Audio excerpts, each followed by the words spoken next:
Hi, it's Carol. I want to show you two things. It's over here. This is the first thing.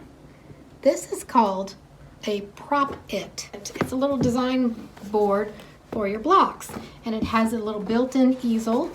It folds down flat like this, and you can use it, flip it up and use it like this.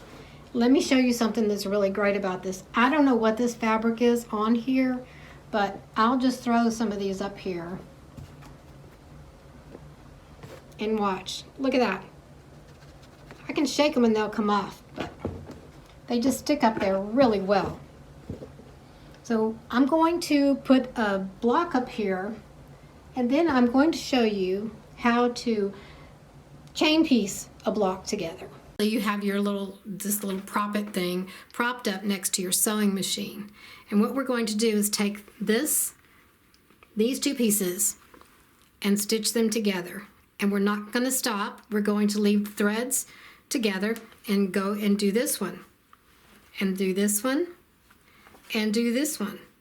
Now if you want to, you can put some pins here just to keep yourself organized, because a lot of times when they go from the board to your sewing machine, they get confused. No, we don't get confused, but the fabric gets confused. So I'm going to go and chain piece these all the way down. Here we have our chain piecing we just did, and I'm just going to lay it back on this board and open these up.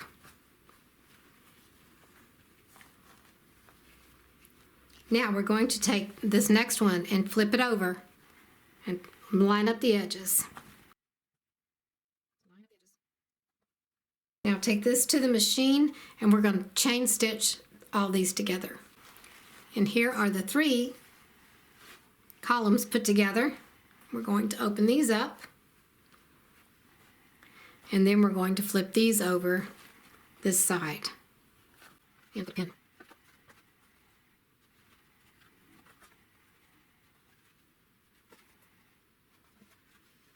Open them up and you can see. So here's your chance to check your design.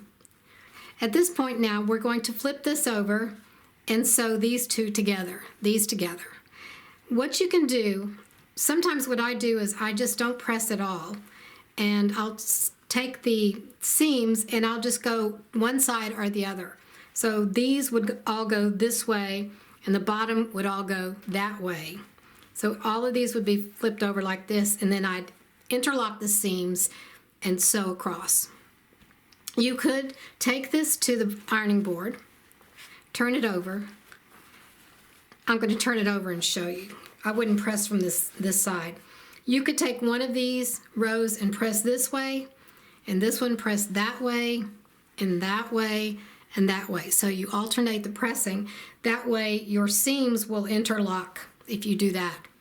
Or if you want to open your seams and press them, then open and press all of them open. Whatever way you do it works for you.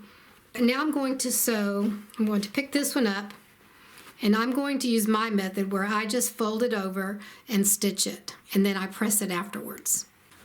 Here's what it looks like with the first horizontal row stitched.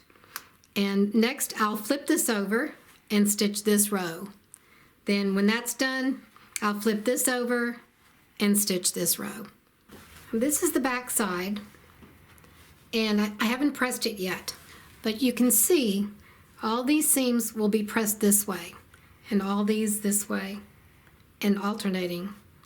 And once I do that, I'll press those first, and then these seams that you just sewed, the 3, you can press any direction you want. You can press them open. It doesn't really matter. So that's how you do chain piecing for a block.